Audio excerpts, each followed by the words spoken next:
welcome to episode 506 of the Pittsburgh Nerd Podcast. I'm Sean. And I'm Ian, and this is the only podcast that says, as long as we obey the laws of physics, we'll be fine. That's from Fast 9. Sorry, did I spit on you there? No. Get a little spittle on you. No. How are you, sir? I'm good. Just before we came on, I made you watch the trailer for Fast 10. The End of the Road Begins. And that quote just makes me laugh because there's nothing in that trailer that obeys the laws of physics. No. At all. Actually, the trailer looked better than Fast 9's trailer. Yeah. I thought Fast 9's trailer completely more unbelievable than this. I mean, this has been a franchise, the Fast and Furious franchise. It started off as a remake of Point Break. Yeah. You know what I mean? It's a remake of Point Break, quite literally. Yeah. And it's gotten to a point that it is the oversized spectacle of testosterone. Yeah. And, like, I won't go to a theater to see it, but I can't wait till it comes on HBO. Yeah. You know what I mean? You know what? And I can't understand why I don't like him, because I like Vin Diesel. You know what I mean? Like, I'm not, like, one of these haters. It's not like I hate Vin Diesel. Mm-hmm. I love Jason Statham. You know what I mean? Right. And I even like The Rock. Yeah. When he was in it. Yeah. I just can't get behind these movies. Oh, I think it gets to the point of like Bond's fun, right? Yeah. Like even a bad Bond movie, It's still fun. it's still fun. Yeah. This is like, it gets to the point of like ridiculous. Oh, it's beyond ridiculous. Like, I mean, even when you see superhero movies, like, say, for perfect example, the Batman, Yeah. right? Crazy shit with the cycle, crazy shit with the car, stuff like that.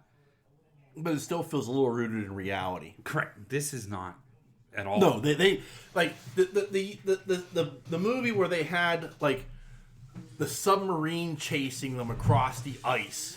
Yes. You know, and one of them was driving a Lamborghini. You know, across the Arctic plain. Yeah. I mean, that like at that really point, super sport tires on ice. yeah, yeah. Like, you know, and they're like, "Why is everybody shooting at me?" Well, you're driving an orange Lamborghini. You know, I mean, it was like, you know, I mean, last movie they went to fucking space in a car. Yeah, come on. I mean, they've so jumped the shark. But what I'm saying, this looks a little bit more toned down. I mean, a little. Until Jason Momoa blows grease up. But I mean, other than that. Yeah, I mean, like, it's just amazing. Like, the look on your face when Dom, in the trailer, I mean, this is in the trailer, so I'm not even spoiling anything, but in the trailer when he just throttles it, and I'm sure he's, like, using some NOS or something, and just, like, with harpoons from helicopters in the roof of his car, launches the car, and, like, crashes the two helicopters together. Like, the look on your face was just, like, pure, like, get the fuck out of here. It's fucking... I don't know. I like good car chase scenes. Right. I do. I think they really add to a movie. Right. You know? But that was ridiculous. Anyway. Yeah, like, I think it was like Fast 4. Like, I mean, and I like good car chases. Like Fast 4, it was like all computer generated. Yeah. And it looked like shit. Yeah. And it was like they've pulled that back a little bit, and you know, but I mean, there's still. I mean, they had a car chase with a tank. The one movie is being referenced. I mean, you know, you had them pulling a couple of tons safe with, you know, a Dodge Charger and some sort of souped up Toyota. Yeah. Like, that shit's not happening. Like, like there's so much horse shit in these movies. Right. You know, but for some reason, like, it's one of the largest franchises ever. Oh yeah, there's no doubt. I mean, people love it. I get that. People show up in the theater to see these fucking movies, and two, like it's pure candy. Yeah. Like to me, it's like I know when I watch this movie, I am not going to see Shakespeare in any way, shape, or form. Right. You know, but it is pure candy that Yeah. I enjoy. Yeah. You know, but I can't go to a theater. I can't legitimize in my head like, how much do you enjoy it? Well, no, I'm gonna have to put down $10. Yeah. But I'll enjoy it in the comfort of my own home. Right. You know what I mean? So, Speaking of car chases, yeah. I was in one today. No, I'm just kidding.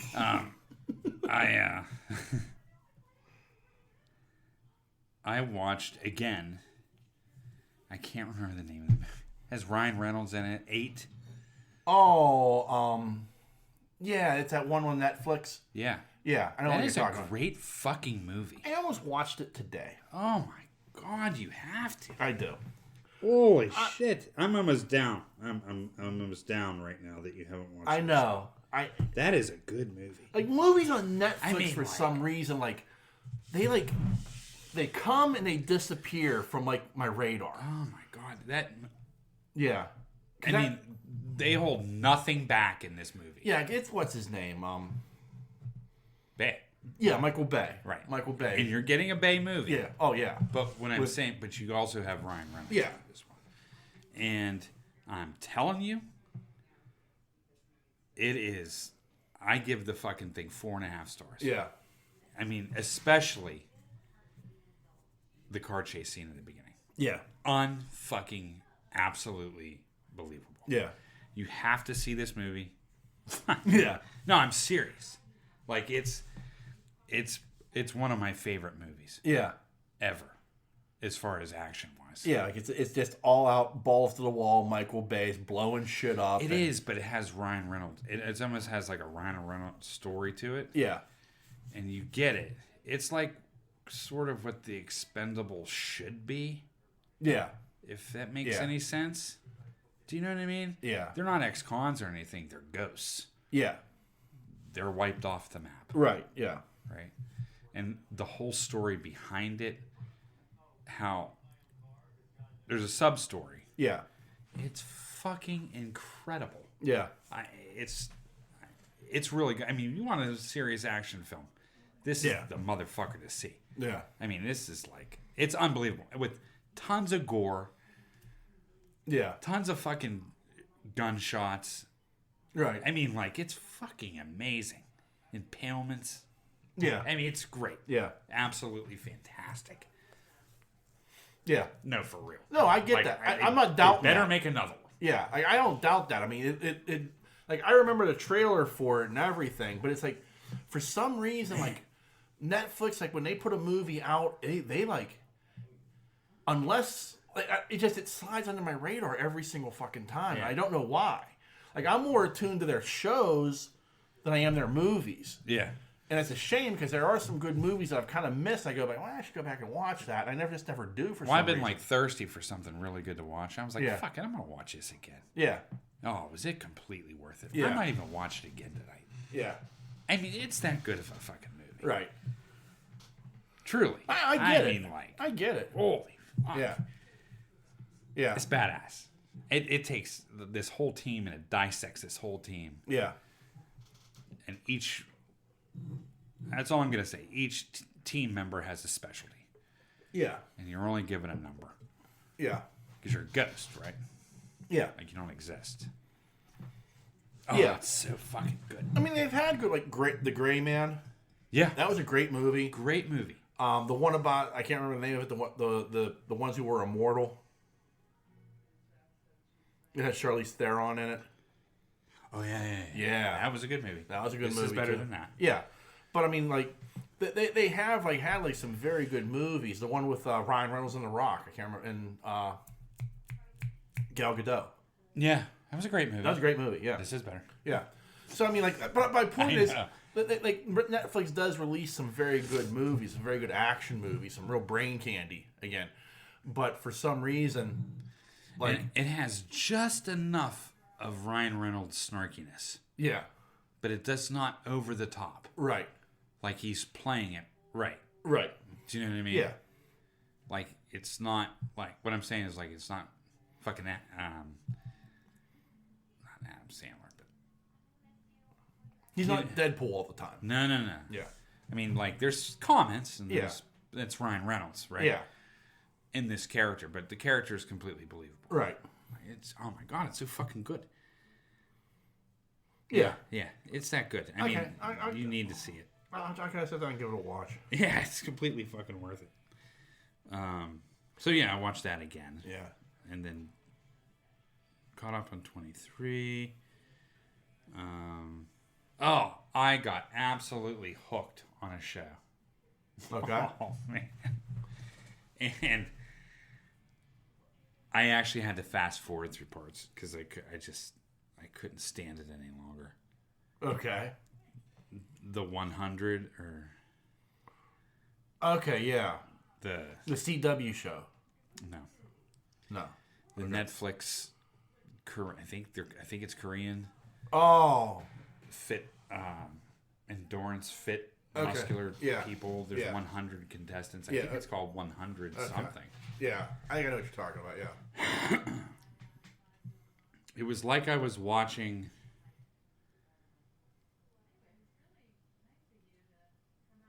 like a bad version of World's Strongest Man.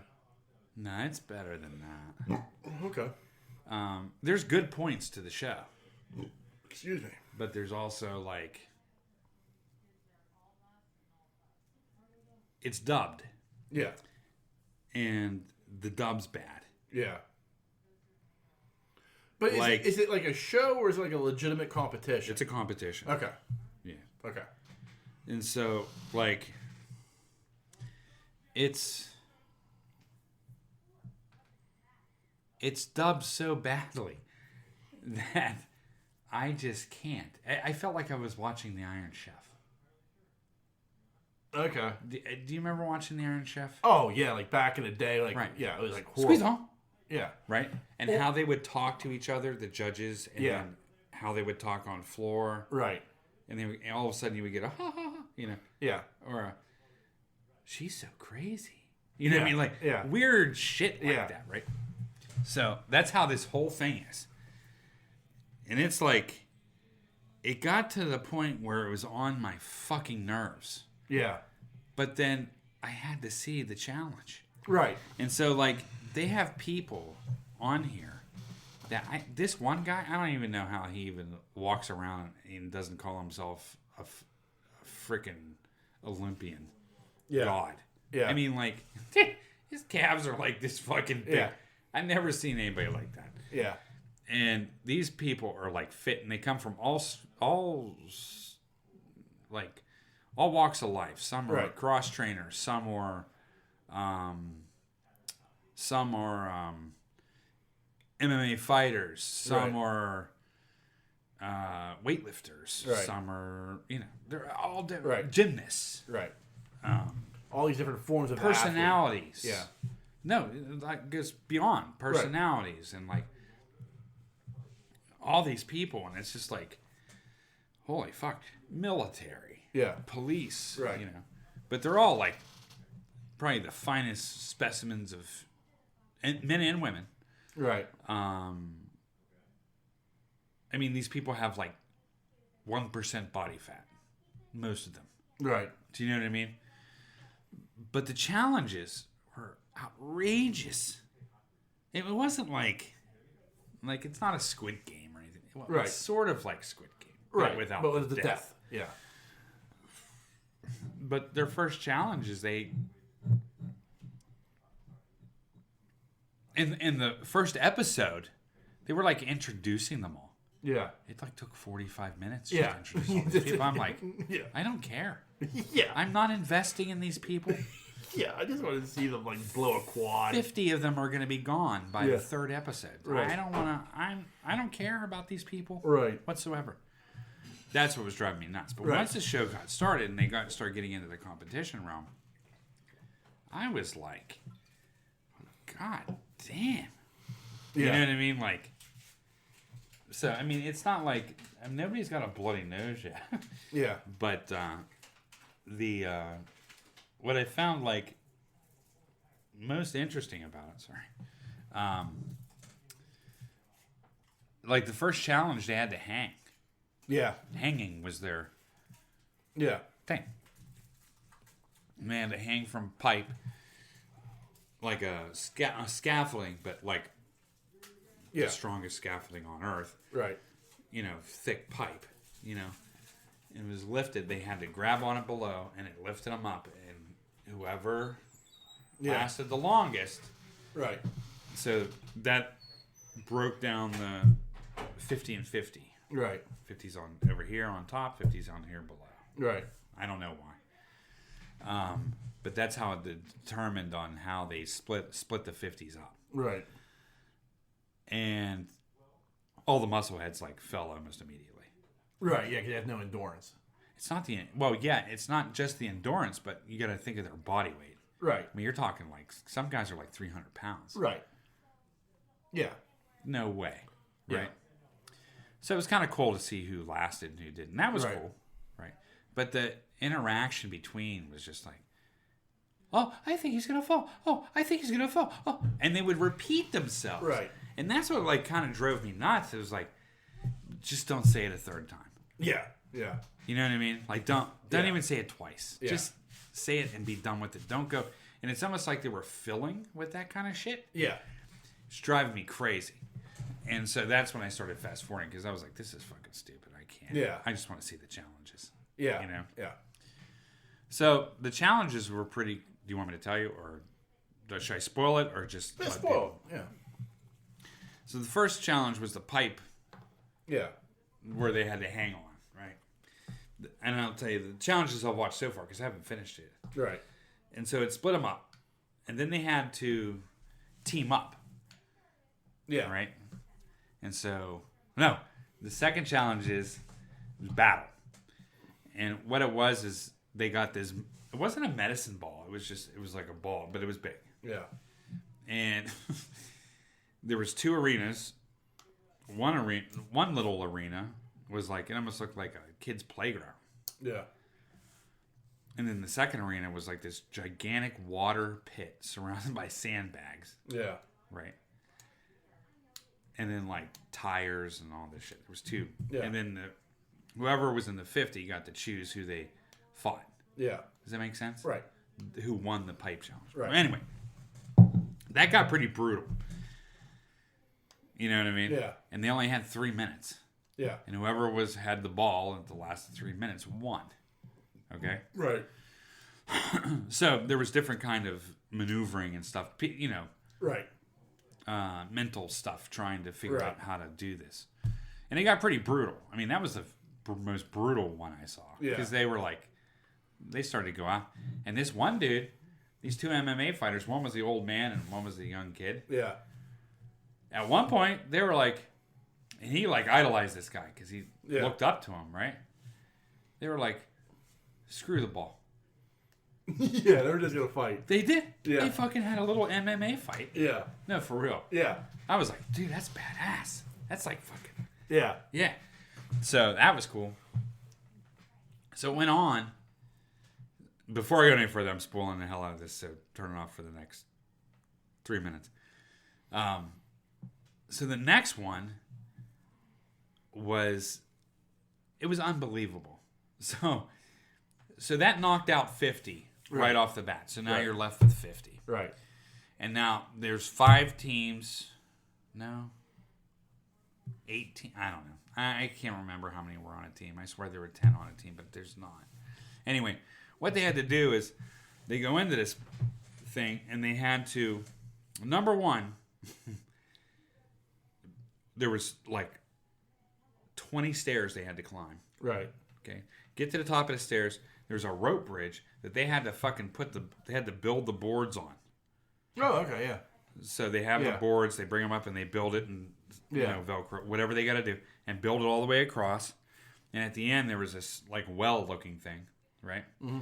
And they fucking had to carry sand from the ground, go up the stairs, cross the bridge, and dump the sand. Oh, shit. Yeah. No, for real. Yeah. And whoever had the most sand won the game. Right. So it was just very interesting on their bridge building. And they said, we got to get this bridge built fast, which is true. I mean, you want to be the first to cross. but they were building it shitty. They'd start running and the planks would start falling. Right. Do you know what I mean? Yeah. And it was like real rickety. Yeah. And with a minute and a half left, the ropes dropped, so it was just the bridge that they built. Yeah. Right? Yeah. But you're seeing these huge men pick up like these gigantic sacks of sand and are running up the stairs. Yeah. Do you like know 200 pounds of sand on their back. Yes. Yeah. It was fucking crazy. Yeah. Which I like that challenge. Yeah. So after that, that eliminated a team. Right. So now you're getting down even more. Right. Well, the last challenge I watched, and I haven't finished it, but the last challenge I watched, they had I don't even know how much this fucking thing weighed. But they come into this thing and there's this fucking ship. It was like 2 tons? Yeah. Maybe? 2-ton ship? Okay. And there was like these buried shit and barrels everywhere, buried in the sand, heavy barrels. Yeah. Like 2-person, right? Yeah. Logs and all this shit. So what they had to do was they had to fucking... Number one, they had to get all the barrels in the ship. Yeah. So there's like 8 barrels. Right. They had to put into a ship, into this wooden ship, right? Yeah. And then they had to take the logs and put it, and then roll the ship on the logs. Yeah. Right. Yeah, right. Seriously. Yeah. Then they had to roll the ship on the logs. Right. To get it moving. Right. And then they get to this bottom of this platform, and it went like this. Okay, yeah, an upward direction. Correct. So when the logs came off, their ship was on an incline, and they had to figure out a pulley system. They had a pulley system on the ship, and they all had to fucking shit, yeah. Literally, and we're not talking like 20 men. We're only talking like maybe 10, 10 at the max. Yeah. To get this fucking thing up this incline. And then get it close enough to where they can latch it on to the rung. Yeah. I'm like, holy fuck. Yeah. It was great. I mean, that was great. The challenges were awesome to watch. But that sounds interesting. All the shit in between was like, yeah. I just can't. It's just too much. It is. It was just way too much. It was like Iron Chef. Literally. Yeah. But worse. Yeah. It just was not dubbed well. Yeah. At all. Yeah. Anyway, so that was I fucking devoted myself to that one for like, I don't know, 3 hours. And I just kept fast forwarding. Yeah. I started watching The Terminal List today.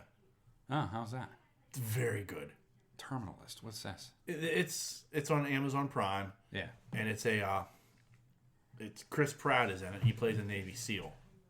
Terminal List. And like the wait, I think I saw this. Is it a movie? No, it's a TV show. 9 episodes. Okay, tell me more, and I'll tell you if it's. Okay, so like the concept is like, so he's the head of SEAL Team 7. They're going into to capture this scientist. He's a chemist. He's the guy who like is given chemical weapons to like Al Qaeda and stuff. And so they're going in, and it's a trap, and all hell breaks loose, and he loses his entire team.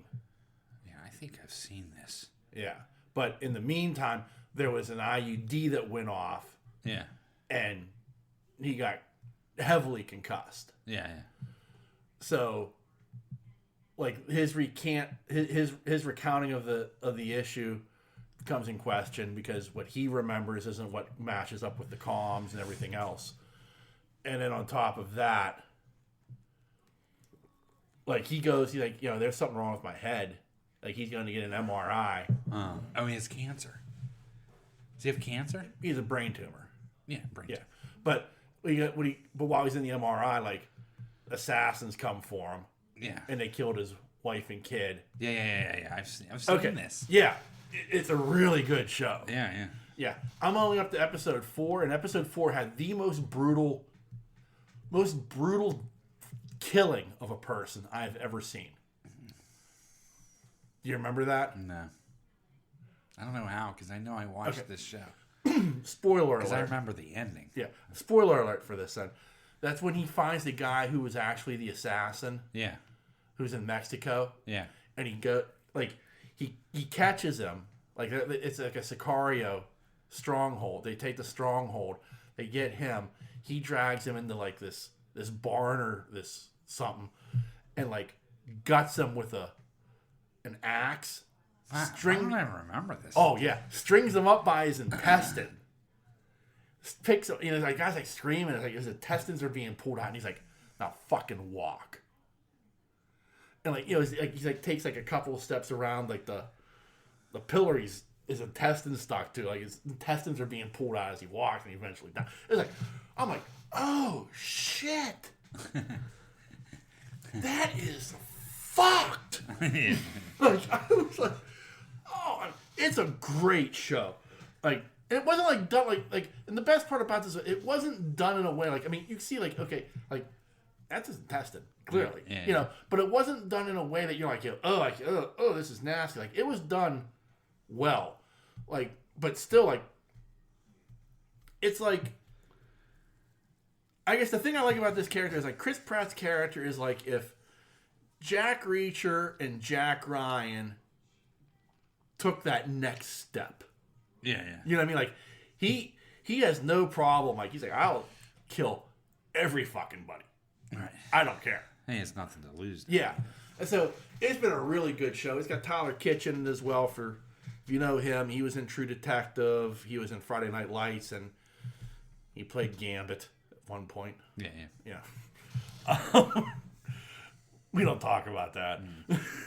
But it's a really good show. Like I dig shows like this that like deal like with like operators. Like I mean I like Jack Ryan. I like Reacher.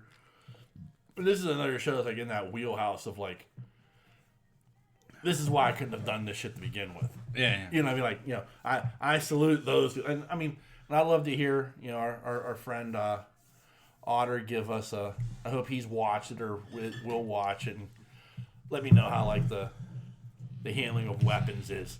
Yeah. Because like, there's some shit that goes on where you're just like, man, that's some spooky shit. Yeah. You know what I mean? But it's a really good show. I highly recommend it if you haven't watched it. Yeah. And maybe you need to rewatch it. Maybe I haven't. Yeah. I've heard that. Yeah. Maybe I started it. Maybe, yeah. I swear to God I remember the ending. Yeah. But maybe I don't. Maybe, yeah. Oh, great show. Because I knew he had a brain tumor. I knew he had cancer. Yeah. I mean, I know he was terminal. Yeah. So, yeah. What else you watch? And I also watched I finished Jack Ryan. Mm-hmm. That was very good. Mm-hmm. I can't remember what else I was watching. I finished up everything I was watching. And then last Sunday I sat down and I watched Wakanda Forever. Okay. Did you watch? You said you watched it. Oh, too. yeah. What do you think of it? It was all right. I liked it a lot. Okay. Like I didn't like it that much. I liked it a lot. Okay. Like, interesting. Because I didn't think it was better than Black Panther. I don't think it was better than Black Panther, but I thought it did a very good job of paying a tremendous tribute to Chadwick Boseman and his Black Panther. Yeah. Like, I thought, like, like the entire beginning of the movie is nothing but a tribute to him. Yeah. You know what I mean? Yeah. And it's really, really well done. And then, spoiler alert, the ending of that movie, like the after credit scene in that movie, I was just rolling tears. Oh, I didn't go that far. But go. Okay. But I like the story you told. I love Namor. You did. I did. Okay. Like I get it. It's not the true comic book interpretation that we wanted, but I thought the way they changed it, they used that word, that forbidden word, mutant. Yeah. That was nice. He was more like a god. Yeah.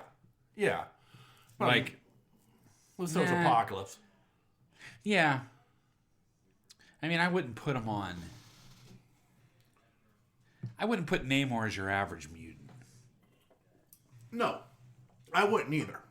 Because, I mean, his strength is like... Right. Crazy. But it was just the fact they could use that word now. Like, they use it in Miss Marvel. Yeah. Like, it's the first time you hear the word mutant used in a Marvel. Sure.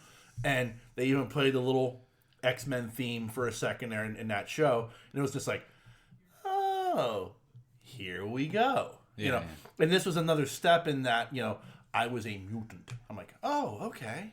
I'm with you. Yeah. You know what I mean? No, I like Namor. I thought it was pretty good. Yeah.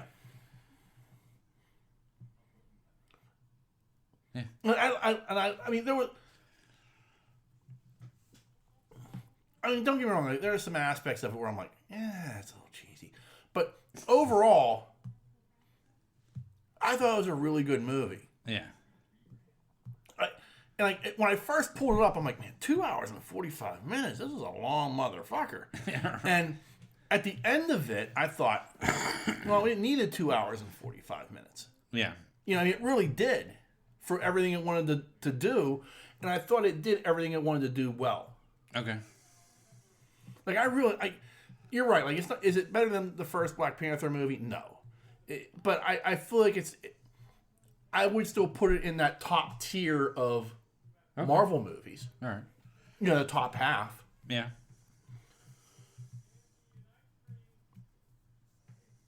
Top half. Yeah. Like, I liked Ironheart. I just thought it was, like, very well done. Like, I did. Like, I didn't have a single complaint about it. Yeah. Like, maybe they took a little too long with some of the stuff. You like the Ironheart part of it? I did. Yeah. Like, I really did. Like, and that's one of those things where I knew they announced they were doing an Ironheart series, and I knew she was in this, and it was like that thing I was just like, do we really need this? And then at the end of it, I'm like, yeah, she was pretty good. I liked her. Yeah. You know what I mean? Like, I thought overall I love this. What I really liked was the Wakanda guard. Yeah. When she gave him the new shit. Yeah. New suits, I was like, that's fucking wicked. Yeah. Truly. I was like, that's some good shit. I mean, Julia Louis-Dreyfus' character showing up, that was a nice twist I didn't see coming. Right. You know, I'm like, and she's the director of the CIA. I see. Okay. This, you know, little dots are starting to come together a little bit. You know what I mean? Yeah. So. Plus, what's his name was in it too? I like him. Martin Freeman, yeah. You know, yeah, I do. I like Martin Freeman a lot. The chains comment. Yeah. That was funny. That was funny. Yeah. Yeah. So, I mean, but the fact that she came to got him. Yeah. Yeah. Like Wakanda owed you, and we're gonna bring you home. Yeah, exactly. Yeah. Yes. Yeah. You helped us out, so we're gonna help you out. Yes, exactly. You know? So that was a nice touch. I mean, there were a lot of good things about that movie, like even like the stuff like with like Siri, like her guilt of not being able to save T'Challa. Right. Like, and like when she takes the and what's his name shows up. Yeah, when Killmonger shows up. Yeah, I was like, damn. Because I like Killmonger. Yeah, Killmonger was like the villain they shouldn't have killed, but I understand why they did. Yeah. You know what I mean? But he was that villain that we talk about all the time. Like, maybe he's right. You know.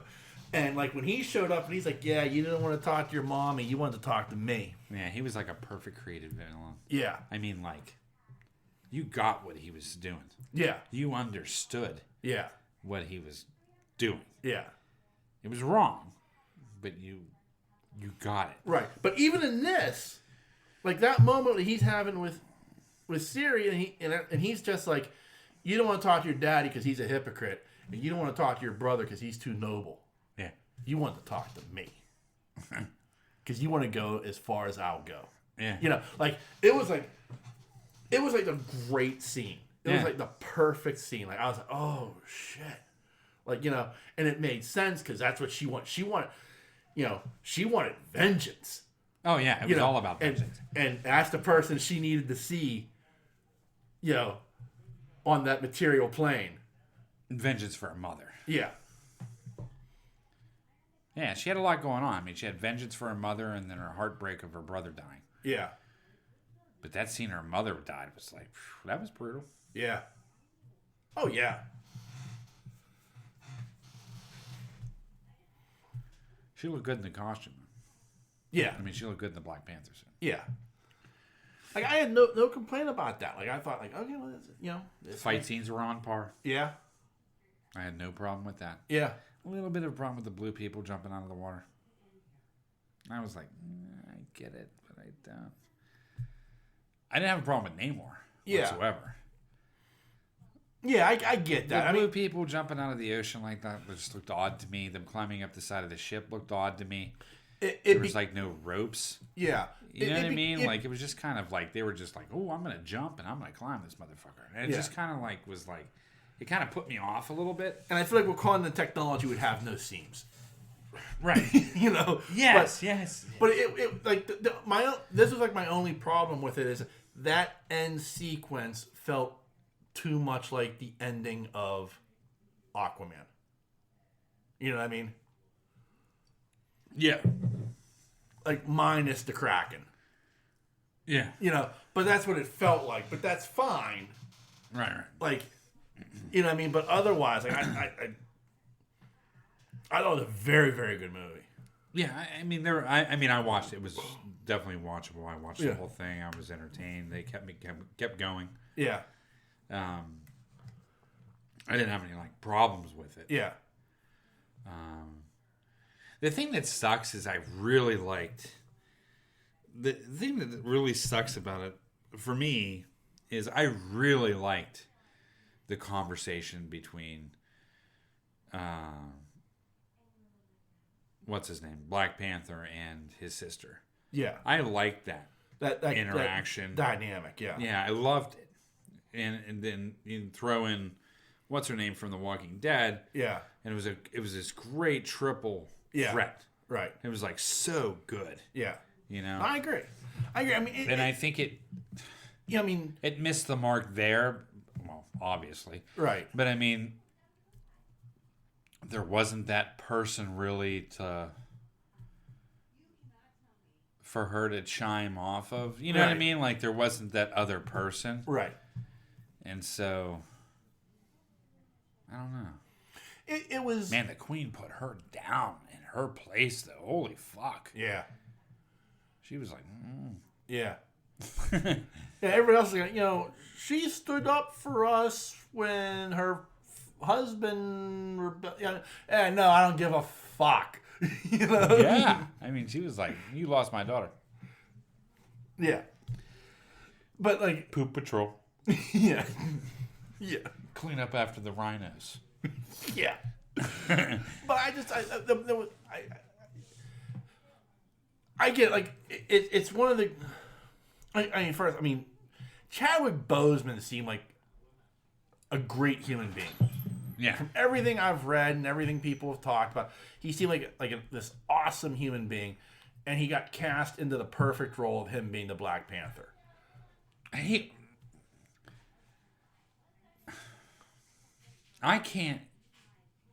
was perfect. He was. As Panther. Like... And I'm not saying that because the guy's dead. No.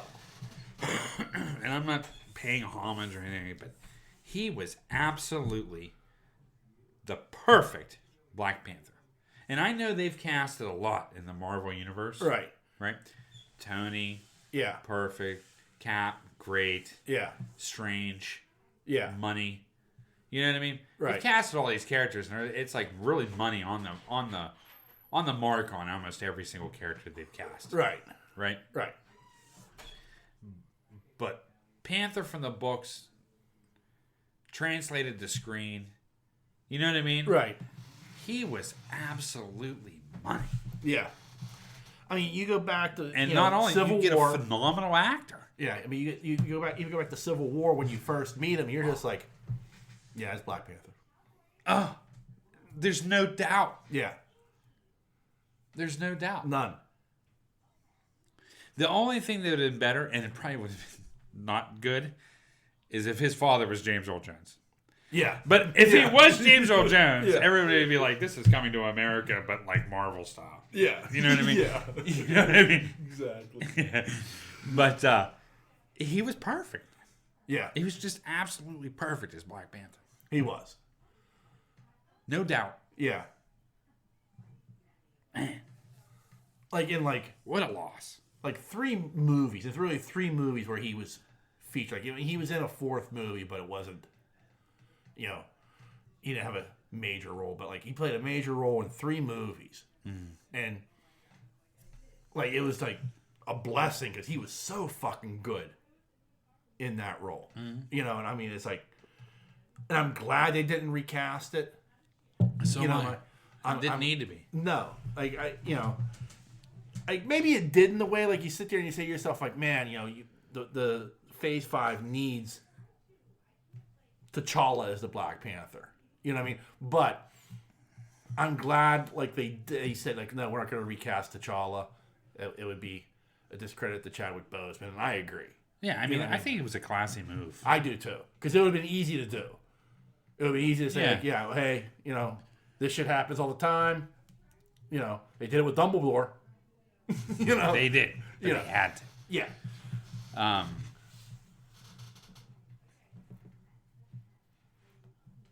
Yeah. So but Tay Diggs, what you doing? Yeah. So I mean,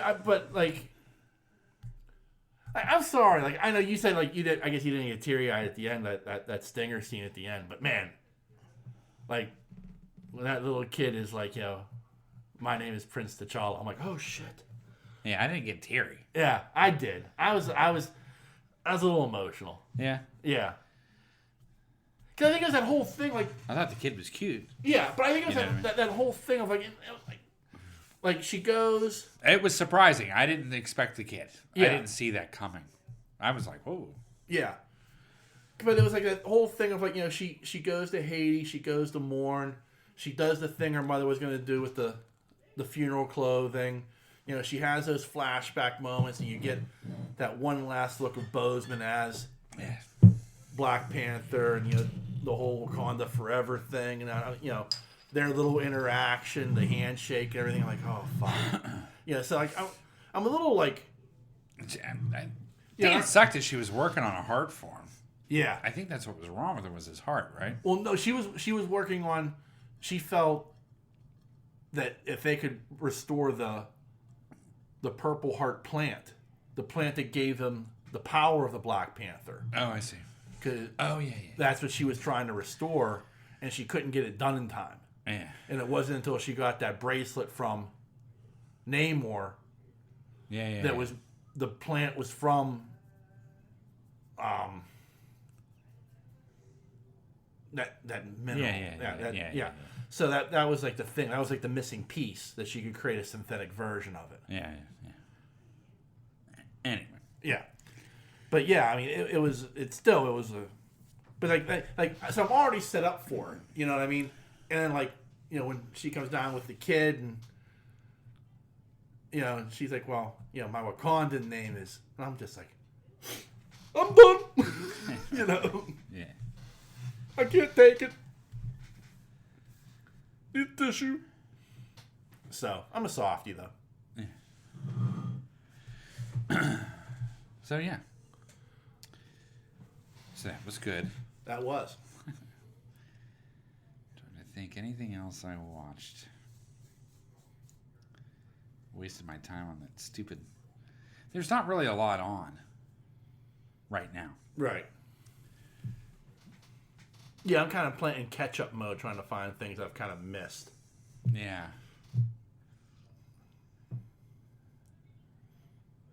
Well, did you watch the Grammys? Yeah. Okay. Yes, I did watch the Grammys. Okay. I did not. But I saw a picture of Madonna. I don't remember seeing Madonna. Well, Madonna's going to be fine to the end of time. Really? Maybe not. No. Here, let me. I don't remember watching Madonna.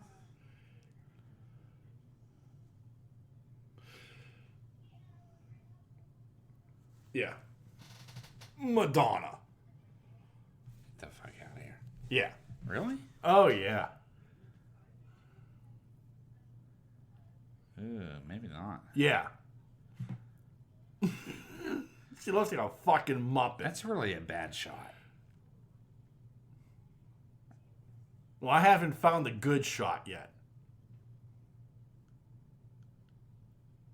I'm not talking about the Grammys. Yeah.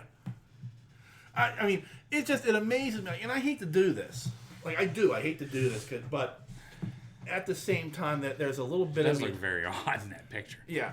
Like, there's a little part of me that's like... I get it. Like, you're Madonna. You know? You spent 40 years, 30 years, like, being, like, the sexiest woman on the planet, in a way. Like, you know what I mean? Like, going back to the early 80s, right on through. But now, like, you're in your 60s. Like, you have to face facts at some point.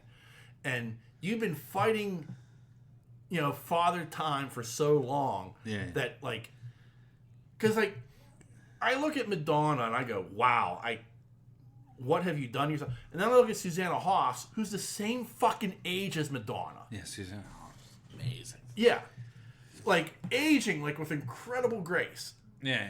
But then there's Madonna, who's, like, you know, I think, like, making Joan Rivers look good.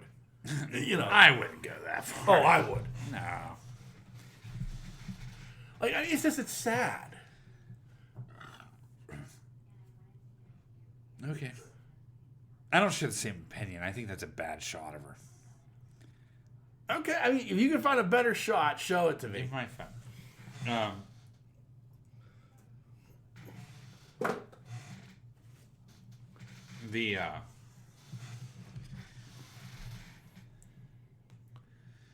I mean, I've seen other shots of her, like, before this, and it's like, you know, like, you need to stop. Like, plastic surgery is not doing you any favors at this point. No, I get it. And that's the thing, like, it's plastic surgery that's, like,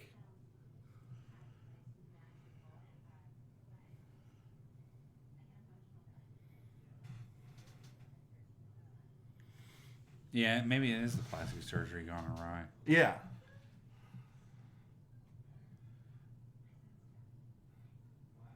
Yeah, because, I mean, it's just that thing of, like, at some point, you have to just admit. See, I think she looks good there. Yeah. But, like, I guess then the question you go becomes, here, not as great, but she still looks pretty good. Right. But then, like, how many filters is she running that through? You know what I mean?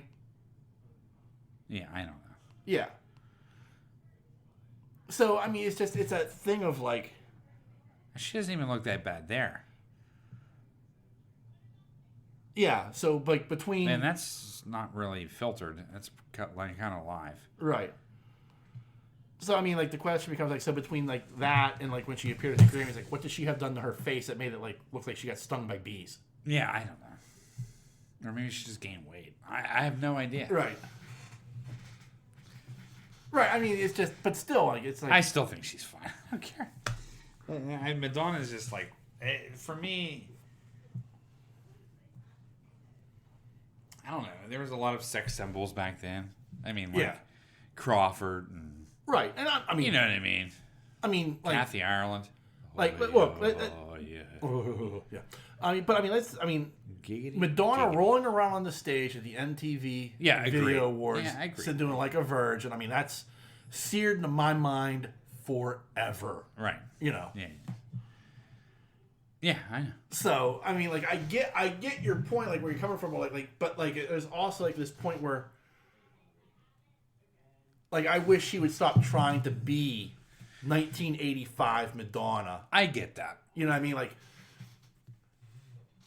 Like, no, Cher made the same mistakes. She did. Like she reached a point where like you could just tell like. Yeah, I know. Believe me. Yeah. And it's rough because like there was a time where she didn't even look good in Mask. Wow. I mean, I don't think Cher is a very attractive person. Okay. I mean, I dug her. Like Lady Gaga, I think she's hideous. Okay. I do. I mean, yeah, she has a great voice. Right. But I think she's hideous. Okay. Yeah. Not your cup of tea. I get that. But Cher too. But I really didn't find her pretty in the 60s and 70s or whatever. Right. I mean, I just think of the Turn Back Time video and it wasn't even that great though. Nah, rubbed a couple off. I don't want to go there, but yeah, I'll go there. Yeah, that got replayed a few times on video. Oh, wow. Pause. Yeah. I'm going to see the full effect here. Yeah. And when she's straddling a cannon, I was straddling mine. Wow. Wow. I do like history. Yeah. Maybe I do want to join the Navy. Yeah. Wow. I just never found her very attractive. I get it. I mean, not your cup of tea. But anyway, I don't know where we went on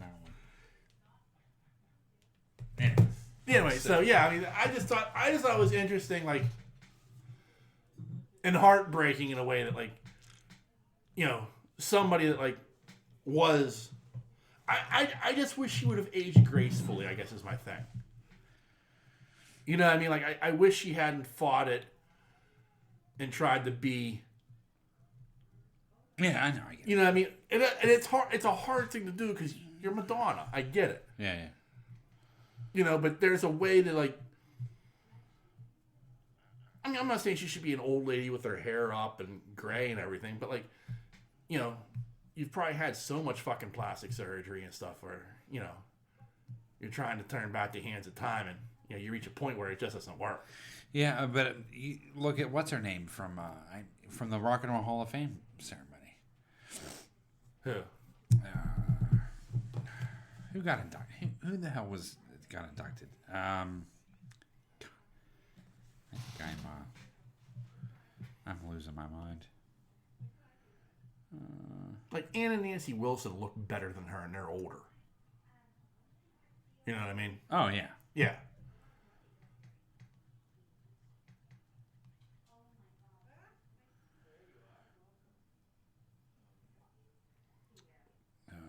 Pat Benatar. Well, yeah. Amazing. Yeah. For her age. Right. And you could see, Yeah, I mean, but... Did you watch any of that? I did, yeah. Oh, she was amazing. And she still got pipes, dude. Oh, yeah. Still has pipes. I mean, like, serious chops. Yeah. Where I was like, wow. Yeah. I'd like to see her in concert. You know what I mean? Like... I saw her 20 years ago? 25 years ago, maybe? Uh-huh. She opened up for Styx. Wow. Yeah. What a great show. Oh, it was. It was fantastic. And it was Styx, the best. Just with Tommy Shaw, though. No, this was the full lineup.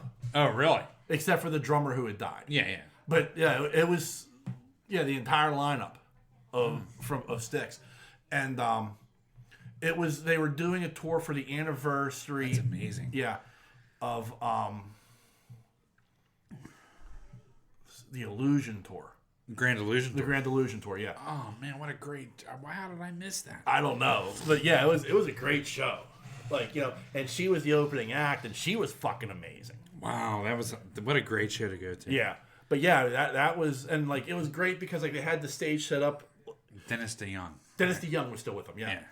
And but it took a minute. Yeah, but they had the stage originally set up like the Paradise, because the year before they had done a tour for the anniversary of the Paradise tour, Paradise Hotel. Yeah, and like they did the whole thing. Like the janitor was sweeping up, and like on the screen comes up the Grand Illusion and the I'm sorry, but it's my turn now. And like, the band comes up, shit blows up, and the band comes out and like starts playing. I'm like, oh shit, what a dream show for me. Oh, it was amazing. Never seen Styx live. At that time, it was worth the price of admission. It's my brother. It was my introduction. Yeah. To 80s metal. Not metal. Rock. Yeah. My brother played Styx for me, and it was like, wow, I'm hooked. Yeah, but I mean, like, Paradise Hotel, Grand Illusion. I mean, that was Mr. Roboto. I mean, all that shit. I love Styx. Never thought I liked Mr. Roboto. Yeah. And my brother introduced me to Mr. Roboto. Yeah. One of the first things. Yeah. And the reason it was the first thing, it was because... That was probably the newest thing at the time. Correct. Yeah. And like, it was like, listen to this. It's so good, Yeah. I'm like, that is good, Mr. Roboto. I loved it. But then when he started playing me older stuff... Yeah. I'm like, man, Styx was an amazing band. Yeah. Oh, yeah. I mean, I ranked them right with the Cars. Yeah. I did. Oh, yeah. I mean, out of all those 80s bands, they rank up there. I mean, they produce so many songs. Yeah. That were so good. Yeah. Too Much Time on My Hands. What a great song. Rockin' the Paradise. Yeah. I mean, and then you can go through the popular ones. Babe. Yeah. Sail. You know what I mean? Yeah. Like, you can go through all of them. It's just... Renegade. Oh, Renegade. Oh, of course, Renegade. Yeah. But I mean, like, they were just so fucking good. Yeah. And good writing. Yeah. That was some good fucking writing. Right. Oh, it was. I mean, and even musically, they were solid. Yeah. Absolutely solid band. You listen to, like, their melodies and stuff like that, you're just like, that's good shit. But I think, for me, it, like... Styx was always put above, like... Styx was always above, like, REO and Foreigner and... Yeah. Do you know what I mean? Like, I think even the Eagles. Yes, I'm saying that. I'm not talking about musicianship. I'm talking about... Because the Eagles were just fucking off-the-hook talented. Right. I understand. Right. And that was more 70s than it was 80s. Yeah, I guess you're right. But... And Styx was like late 70s, early 80s. Correct. So they kind of I know. I mean, I get where they come in. Yeah. But I mean, like, I think that Styx was just... They had it over everybody. I don't think anybody could really even touch them. No, like I agree with you. Like, I mean, I think of Styx in the, like, you're right. Like there's like those bands like REO Speedwagon and Foreigner and Triumph, and there's a lot of bands that kind of like fall into like that mid-range category of like, man, I really like that band and I buy their albums, but they're not my favorite band of all time. And Styx is probably at the top of that list. Right. When you think about like how good their music was. Like, yes. Over that time period, and it's like, fuck. I mean, such a great lineup of like, and they could do anything. Like, they could do the sappy ballad like Lady. Right. And then they could do, Too Much Time on My Hands. Yeah. And they could do a hard rocker like Renegade. Right. And they could come back with Sailin' and like, like Boston's in that list too. Like, I'm thinking of all these bands. Yeah. Boston would fall in that category as well, yeah. Correct. But I mean, Styx just Asia, sort of. Nah. Asia's a super group. They're in their own category. Yeah. Yeah. But I mean, they're just... Yeah. Or maybe... Toto's later. Toto's in that same period. I'll slide Toto in there. Yeah. But they were just so good. They were. I mean, the writing was just so well done. I'm sure there's somebody out there who's going to say, yeah, Styx is my all-time favorite band. I'm not going to argue with you, but I think most people, like, they're not, but they're that band that you go, like, I know every fucking song. I know every word to every fucking song.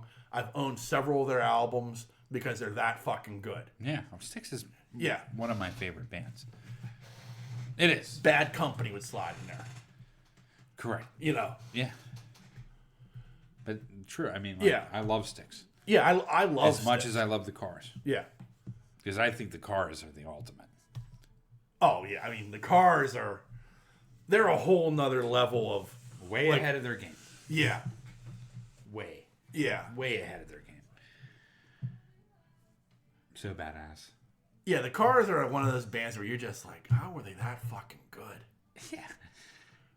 How? Yeah. Yeah, exactly. They were like... I don't know. They were just so fucking good. Yeah. Let's don't get on music. No. We can talk about music for years. Yeah. Agreed. Right. I mean, those are my... From that period... Yeah.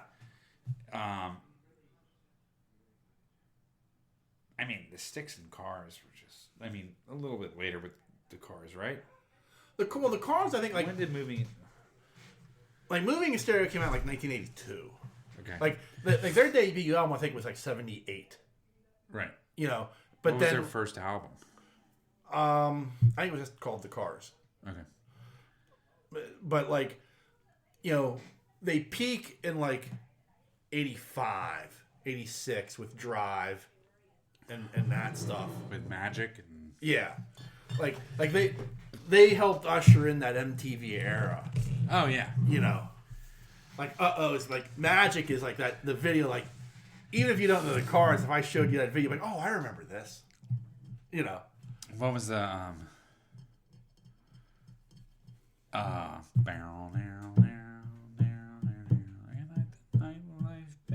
Yeah. That's a great song. Oh, yeah. So many good songs. Yeah, there's so many songs to the Cars. Yeah, like if you put on a greatest hits album, you're not going to hear a single song. You're like, oh, what's this doing here? Nah. No, like. Nah. You won't. Yeah. And they're just that good. They were that good. And I mean, like, I remember. My Best Friend's Girlfriend. Yeah, My Best Friend's Girlfriend. Great song. Yeah, but that's Bree's favorite Cars song. Seriously. My buddy Mike Deal, his brother Rich, had a copy of Candy O. Oh, But it was it was the first time I ever saw a record where it was pressed with the album cover on the record. Oh, really? Yeah. So like when it spun, it looked like her hair was like she was like flipping her hair around. It was kind of cool. It was like but it was like that thing of like that is so fucking cool, you know? Yeah. Like his aunt worked at National Record Mart, so like if they asked for something, she could get it for him like that, you know? But it was like that, just that thing of like, that is the coolest fucking thing I've ever seen. It was a picture disc. Yeah. Wow. Are you sure? I'm positive. Like the way the wax was printed, it came in. The sleeve was clear, like it was a special edition that he had picked up, but the sleeve was a clear sleeve because I've seen the album with just like Candy O driving the car and the wind blowing in the hair. Yeah. You know, I've seen that cover a million times, but his special edition was the album was printed on the wax. Like the cover was printed on the wax. Yeah. And it was like such a cool thing. Wow. All right, so let's move on a little bit. Well, that's okay. Sure, go ahead. Shit. Show enough. Show enough. No, I'm just back to the music thing. It's funny because when you were young, real quick, this will be a 10-minute. Sure. When you were young, what was? It was different for you because you kind of grew up in it. Right. I had my mom listened to literally 50s, 60s. Right. Yeah. It was different for me. Right. But what album, when you first heard it, was like, wow, this is the coolest thing I ever heard in your life? Coolest thing you ever heard. When you first heard it, you were like, holy shit. Mind blown. But it's different for you a little bit because you grew up in it. Right. It's that weird thing of I think earliest memory you can think of listening to a song, you're like, holy shit.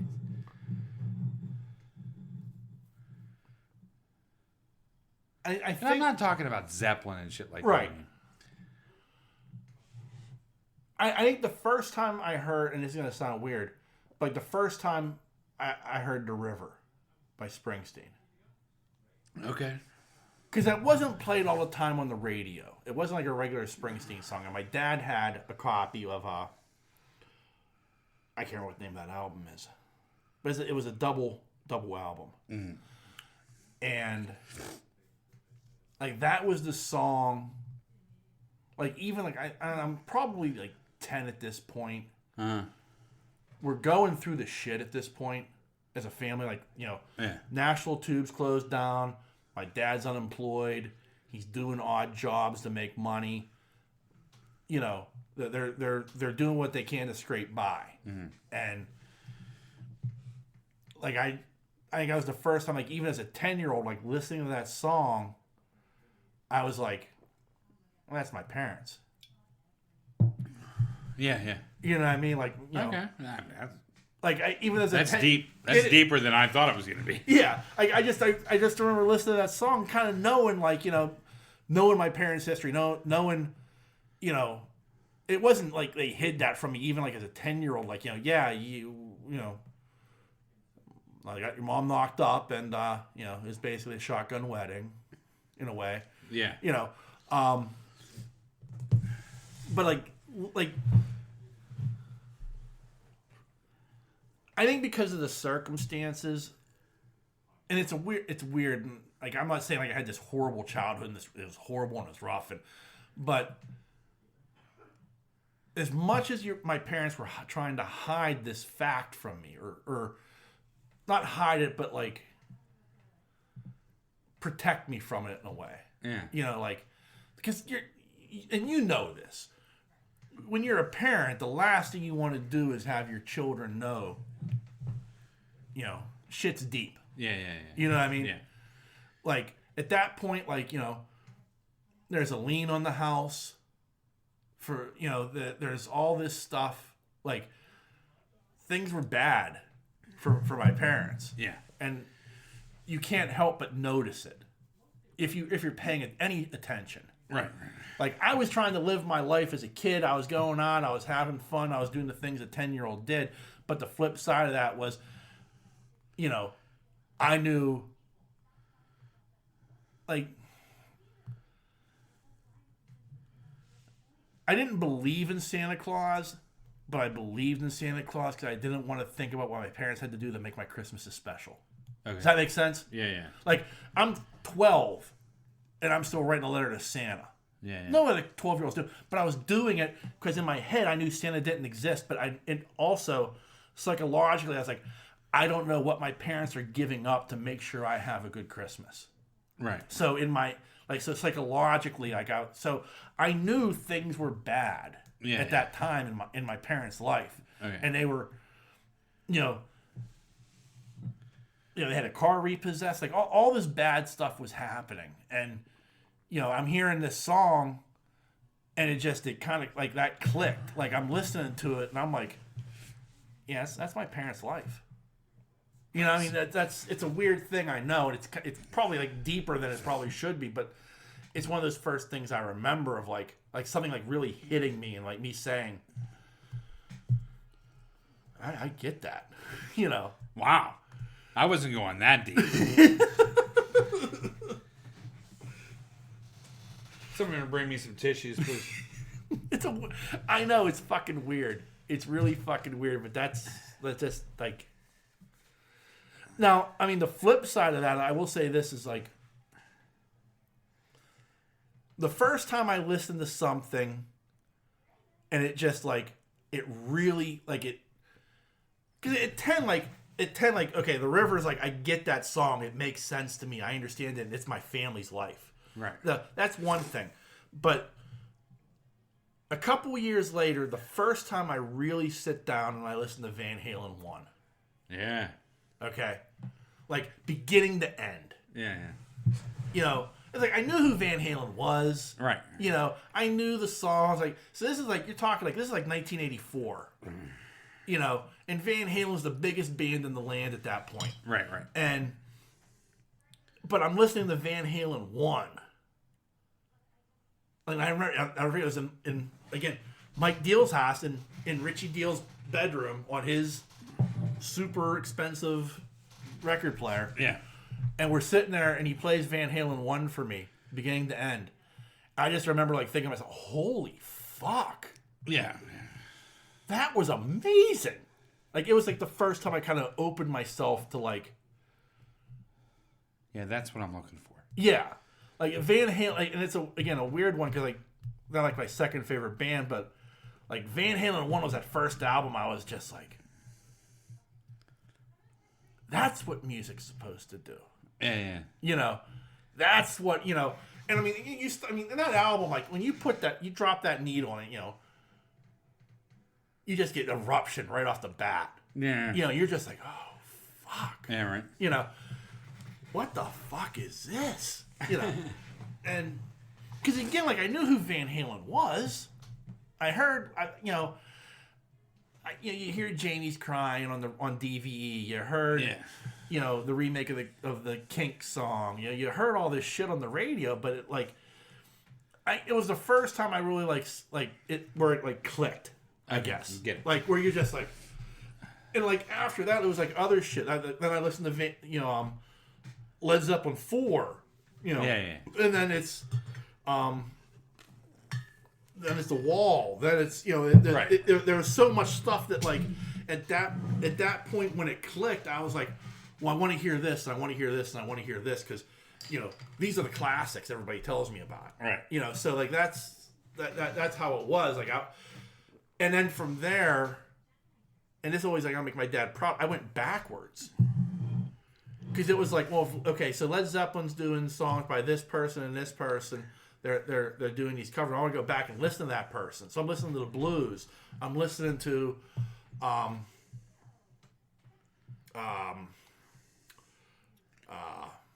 what's his name? Oh God, I can't believe I can't think of his name. I'm drawing a blank. The guy who did Johnny Be Good. Little Richard. No, not Little Richard. Guitarist. Did My Ding-a-Ling. Yeah, I know. I can't think of his name. But I went back and I started listening to like him. And like it was like all the like I went backwards instead of forwards. Right. And like it was because if this influenced this, then I want to listen to what influenced this. Right. You know what I mean? And so it was like an interesting Chuck Berry, yeah. I love Chuck Berry. Yeah. That's weird. I couldn't draw but I love Chuck Berry. And so it was like it was stuff like that, like Jerry Lee Lewis. Yeah. Like I got into Jerry Lee Lewis for a while. And I'm like, the fucking killer. Listen to this shit. Yeah. Like this is ahead of its time. This came out when, you know. So it was shit like that like I went backwards, and it was like my dad was like, the good for you, good for you going back. I'm like, and you reach that point where you have to rebel. Yeah. And like even like metal wasn't a rebellion to my parents, so like I had to go to like Duran. I know you did. Yeah, that was like my rebellion against my parents, because my parents were like, what the fuck are you listening to? I'm like, oh, this is Duran. And they're like, you are not my child. Interesting. I like Madonna now.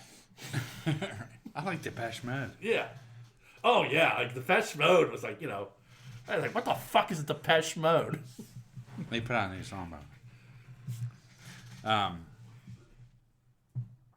I never went down the Depeche Mode route. But thinking back on my... Like, I didn't have that life. Right.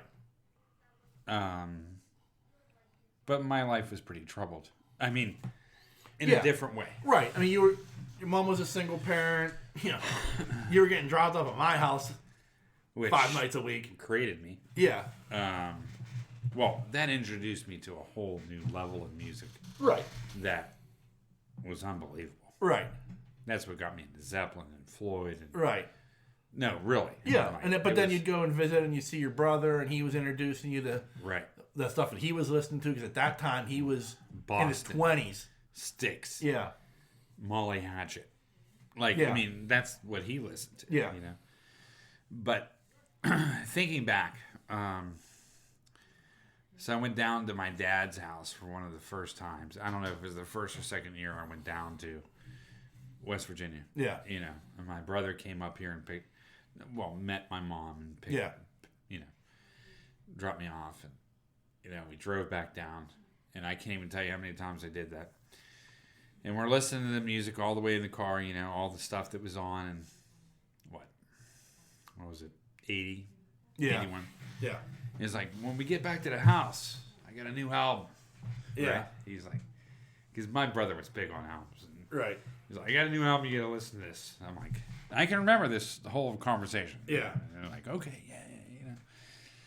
And so we get down to the house, and that night,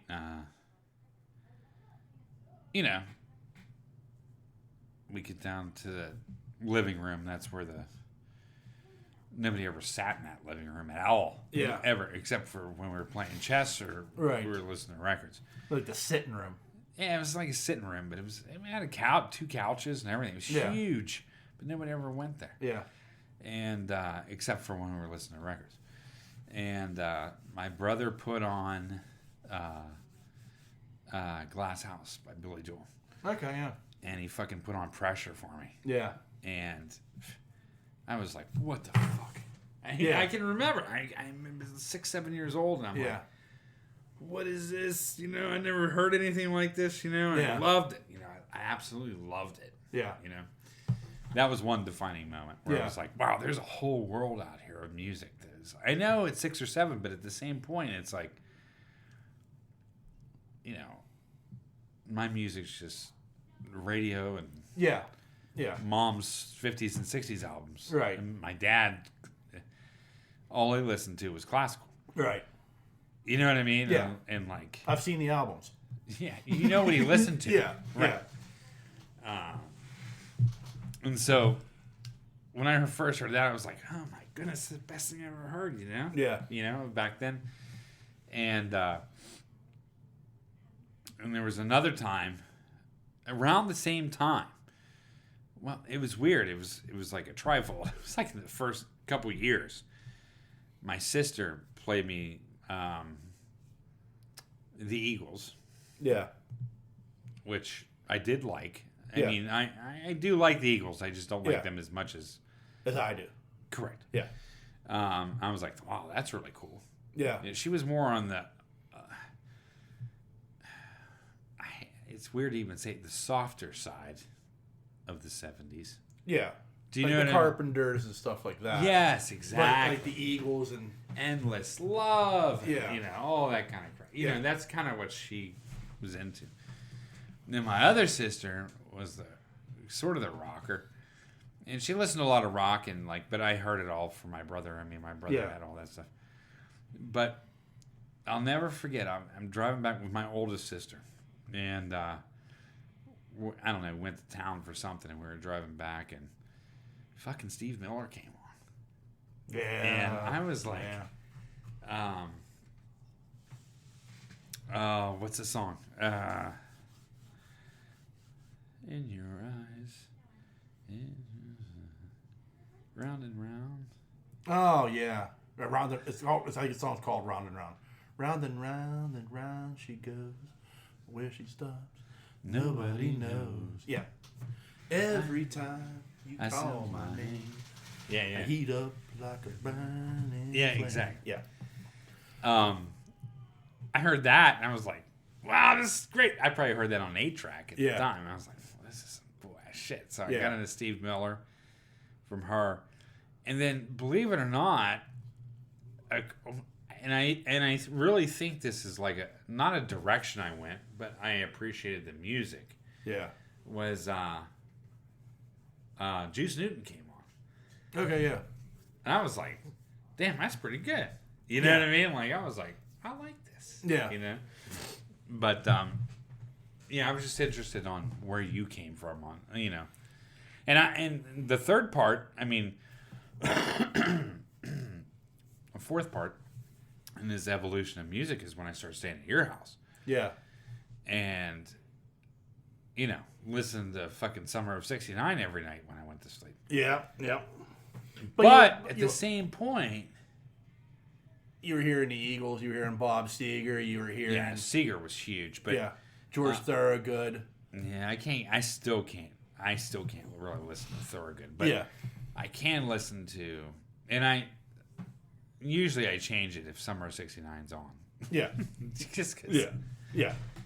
I know every single word. Yeah. Of that fucking song. Like, if there was a gun to your head, you could probably sing that song. But that album was really good. Yeah, Reckless is a great album. Reckless is just a great album outside of that song for me. Yeah. You know what I mean? Like, for me. He had, it Cuts Like a Knife, Reckless, and the one that came right after that I can't remember the name of. Like, those are 3 great albums. Mm-hmm. But the problem is, with Bryan Adams, it's like, oh, he's the guy who did the love song from Robin Hood. Like, no. Listen to Cuts Like a Knife. Listen to, Take Me Back. Take Me Back is one of my favorite songs. Yeah. That's off of Cuts Like a Knife. And I mean, it's like, even like Run to You off of Reckless. And shit like that. That's so good. Yeah. So, I listen to a lot of Adams. Yeah. With you. Yeah. But when I started staying at your house, that's when I started getting introduced to that next mix of music. Yeah, Stones was thrown in there. Floyd was thrown in there. Like, there was a lot of stuff that was thrown in. I was like, wow, this is badass. Now, I left before you got into your... Not left, but...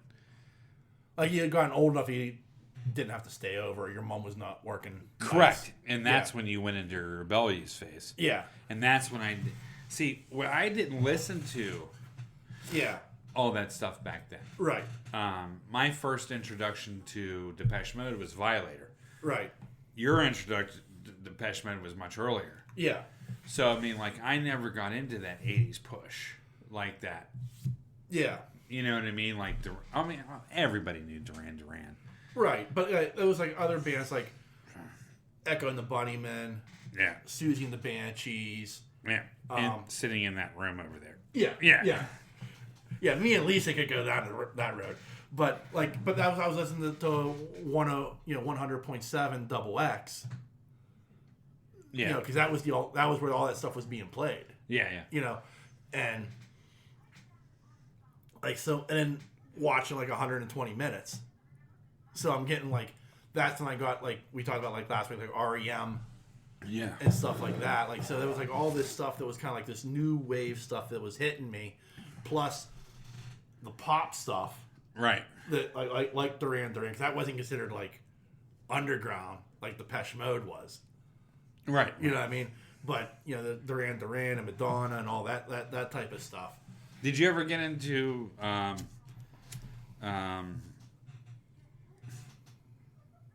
God? Did you ever get into the Ramones at all? A little bit, yeah. Like, I wasn't big into them because that was, like, more punk. I wasn't into punk that much. Yeah. I'm still not. Like, I like the Ramones. I respect the Ramones. I can listen to the Ramones. I can listen to the Sex Pistols. But I'm not, like, a fan of that style, which is probably why I don't like Green Day. Okay. Because I don't like punk that much. Well, yeah. But that's what they're trying to be. Like, that's what they were. That's what they were. Yeah. Like, so, like, I wasn't into them. Like, other people were like, oh, and it's not even like my, like, hatred of 90s music. It was just like, I'm like, man, I've heard this already. It's the Ramones and the Sex Pistols. I'm not impressed. You know? But, like, the other evolution for me was, like, when I met Scott and Gary Jenkins. Okay. They were metalheads. Okay. So, like, I went to their house, and that's, like, when I got introduced to Iron Maiden. Oh. Like, the first time I heard Iron Maiden was in their bedroom, and I was just like, the fuck is this? The first time I heard Metallica was with them. Mm-hmm. They introduced me to Metallica.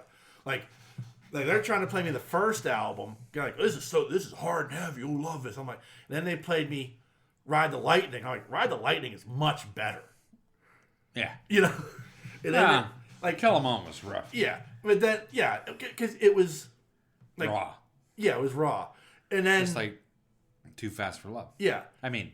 In a way, yeah. No comparison. But what I'm saying is... Yeah, it was a very raw album. Yeah. And then, then they introduced me to Puppets. And I'm like, well, that's better than that and that. Like, this band has gotten better. Weird, right? Yeah. This usually doesn't happen. You do know that.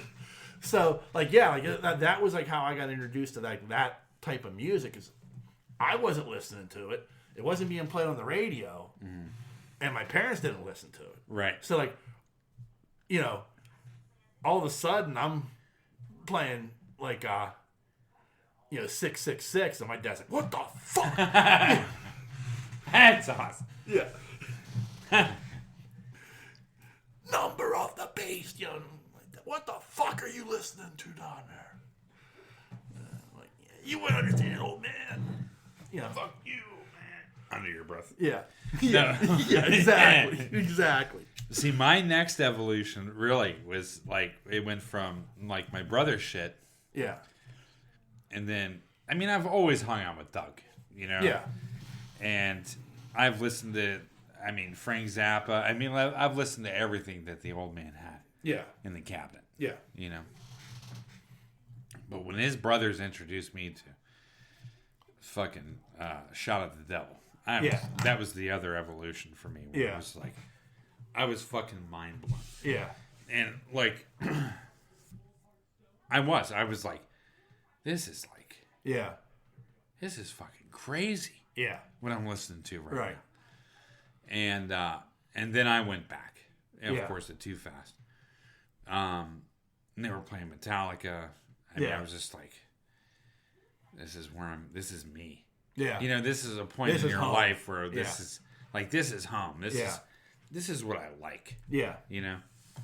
But I tell you the truth, it's funny. I can still remember this day.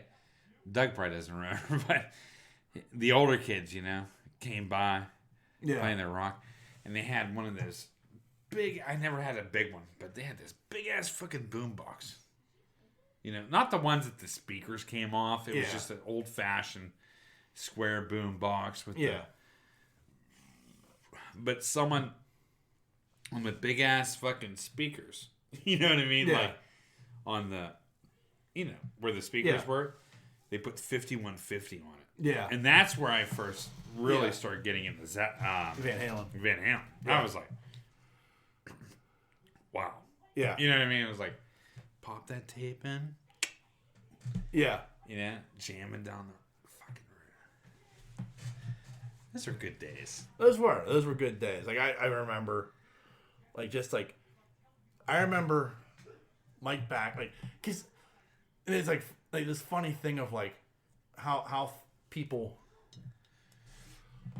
either grow or change or stay stagnant. And I've stayed stagnant. I'll admit that. But it's like this funny thing of like right when country was kind of becoming popular, like when Garth Brooks had hit and some of these other, like Garth Brooks was like that major push of like the new style of country. Yeah.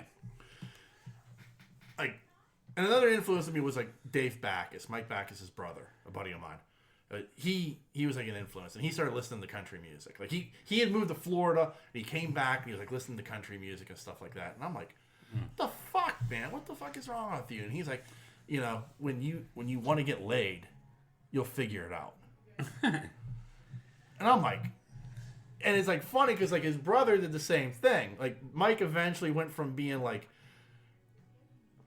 a hardcore like rock guy to now he's like a hardcore country guy, and it's like, I decided I wanted to get laid. And I'm like, well, I don't know, I've done just fine, and my taste hasn't changed. Yeah. Like, and I have nothing against country music. I like Garth Brooks, but I don't like country music overall. Right. I'll take Johnny Cash over the stuff they make today. Right. You know what I mean? So, but like I'm not a fan of country music. It's such a genre I don't like. But it's like it's funny how like so many people like I know are like they're paying top dollar to go see like Brooks and Dunn and Georgia Florida Line and all these they're going to like those concerts at Heinz Field where they leave all the trash behind and stuff, and I'm just like, yeah, that'll never be me. Never. I can't go down that. That's a road I can't go down. Yeah, you know right. what I mean? Like, and I enjoy, like, you know, we've talked about, like, you know, NWA, like Run DMC, you know, like there are some old school rap groups I love, you know, can appreciate what they did over the years.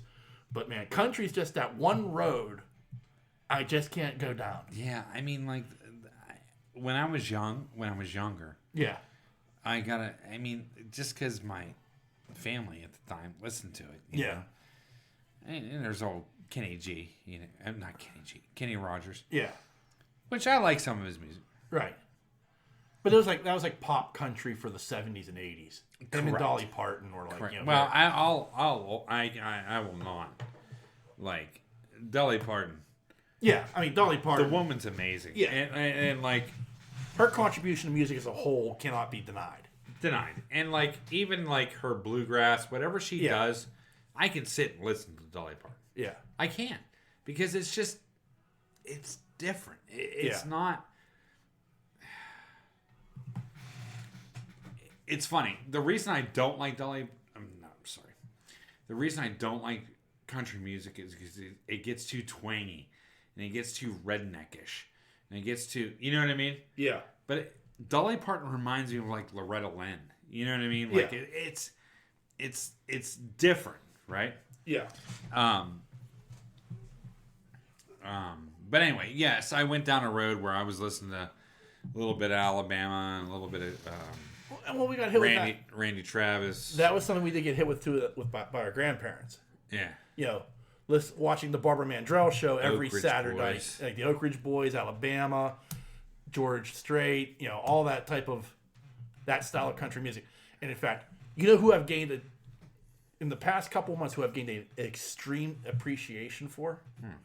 Roy Clark. Get the fuck out of here. I am not kidding you. Roy Clark was an amazing guitarist. Like, I never realized, like, he was always the guy from Hee Haw for me.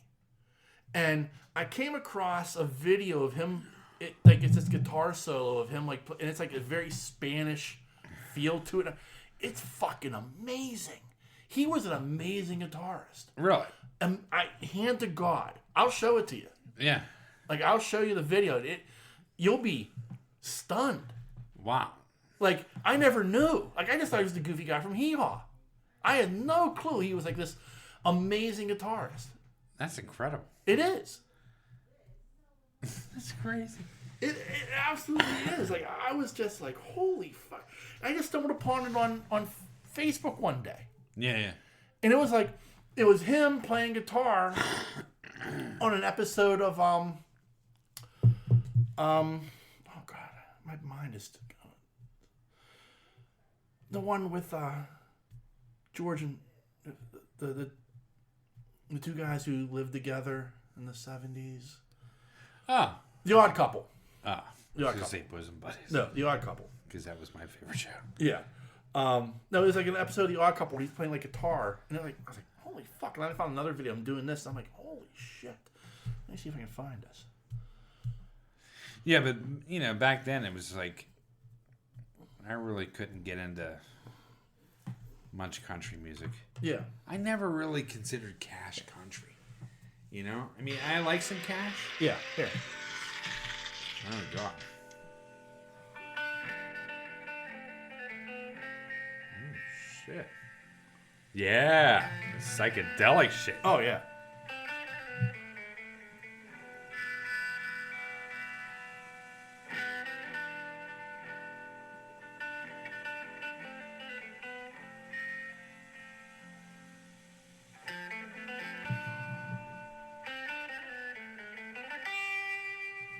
Let me pause it like this. Yeah.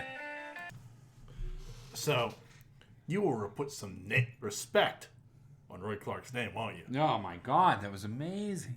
Who would have thought? And not me. No, I know. I mean, all I ever saw him as some hodunk on fucking... On Hee Haw. Yeah. No. One of the greatest guitarists of all time. Yeah, crazy. Yeah. It's nuts. I mean, and that's the thing, like the best part of watching that was watching, like, your jaw, like, dropped at one point. Like you were just like you could not believe you were hearing and seeing. I couldn't believe it. Yeah, like you would have thought it would have been anybody else doing that, yeah. But it was Roy Clark. Yeah, crazy. Yeah. Anyway, last touch on music. I don't know if I talked about it last week on the Emmys. We watched Grammys. the Grammys. Sorry, Grammys. That's it. Is that what you're searching for? The Emmys? That was the Grammys. Yeah. Okay, pausing. All right, so we watched the 50 the rap tribute or hip hop tribute. Hip hop. Although they did have Public Enemy on there, which is rap. Yeah. Yeah. So we watched the whole thing. Like Busta Rhymes came out, amazing. Yeah. That was a highlight for me. Not. Like you said, it was a highlight. No Snoop tribute. No Snoop. No Snoop. Dre got the award, but there was no NWA tribute. But that's hardcore rap. I guess at that time, hardcore rap. No Ice Cube solo, but that's, again, hardcore rap. Not one mention of the Beastie Boys. Yeah, you'd think. I mean... That's hip. I mean, wouldn't you consider that hip-hop? Run DMC was wearing a Beastie Boys shirt, but no. Correct. Yeah. But not one mention of fucking Beasties. You'd think. That and, Biggie. I think he was mentioned. Okay. Yeah. And we didn't watch the whole thing, but like Biggie's like... But, because it kind of went through the time period. Yeah. But not one mention of the Beasties, man? Yeah. I mean, come on, son. Yeah, that's rough. Talk about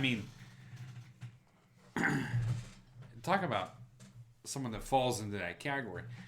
And I'm not trying to take away anything from hip hop or anything like that. Right. I mean, LL, Ring the Bell, all that shit. Good stuff. Yeah. Not one mention of the Beasties. Yeah. Come on. Yeah. Man. Need a break. Yeah. I get it. Yeah. Yeah. I mean. Pioneers. Yes. Especially with their mixing. Yeah. You know what I mean? Like, I'm not talking about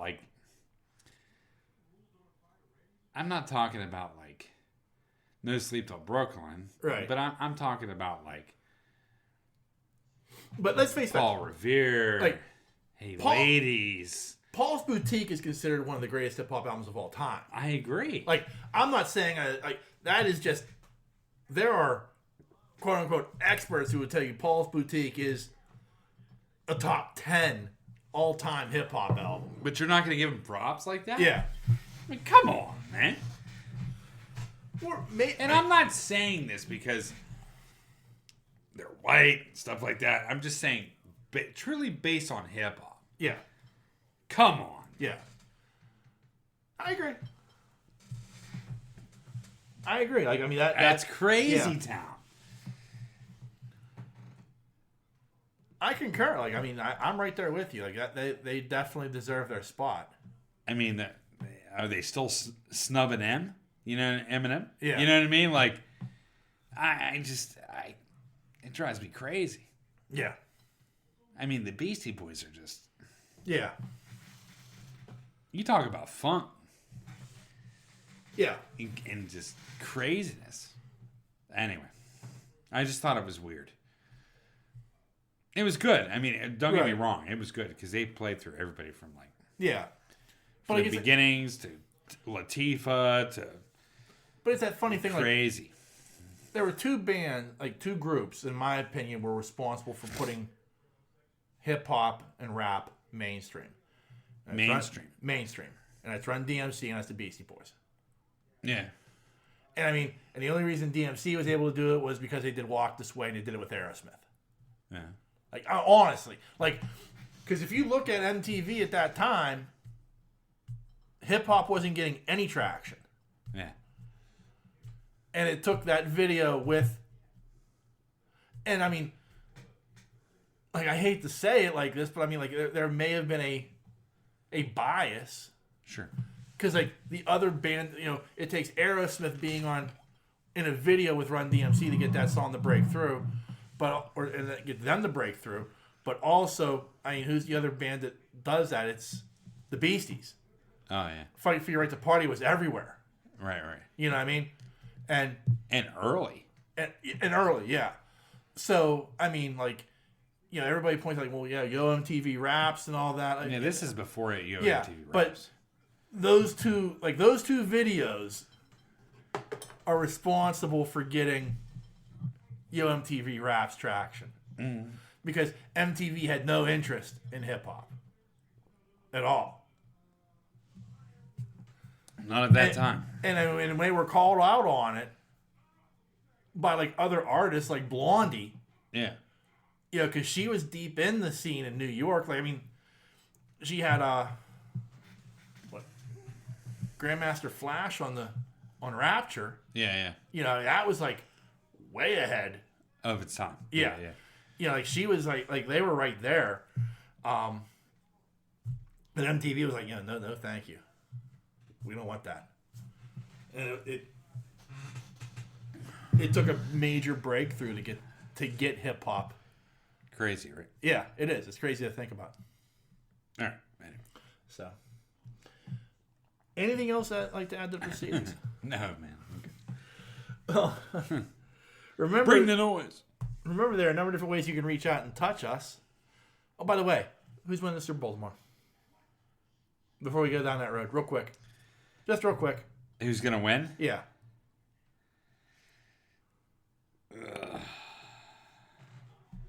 My gut is telling me the Eagles. Yeah. But I'm going Mahomes. Yeah, my gut's telling me the Eagles as well. If I was to put money on it, I'd put money on the Eagles, but I'm rooting for the Chiefs. Yeah. And I mean, like, in all honesty, my rooting for the Chiefs is just strictly out of spite for Philadelphia. Right. So. I just don't know if the Chiefs defense is going to hold up. Neither do I. That's the problem. Yeah. So remember, there are a number of different ways you can reach out and touch us. Hey. You can send us an email. That email address is pittsburghnerd@yahoo.com. You can also find us on Facebook and Twitter. We're very, very easy to find. Just search Pittsburgh Nerd podcast.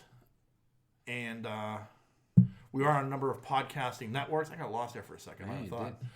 We are on a number of podcasting networks. You can find us on the Tangent Bound Network, the Weeby Geeks Network, and the Pod Breed Network. Just give them a Google search. You can find all the other great podcasts they have to offer. And always, we want to thank you, dear listener, for checking us out each and every week. We can't thank you enough for your support. Thank you so much. Be a friend, tell a friend. Yeah. And so on that note, the dreamer has awakened. Peace.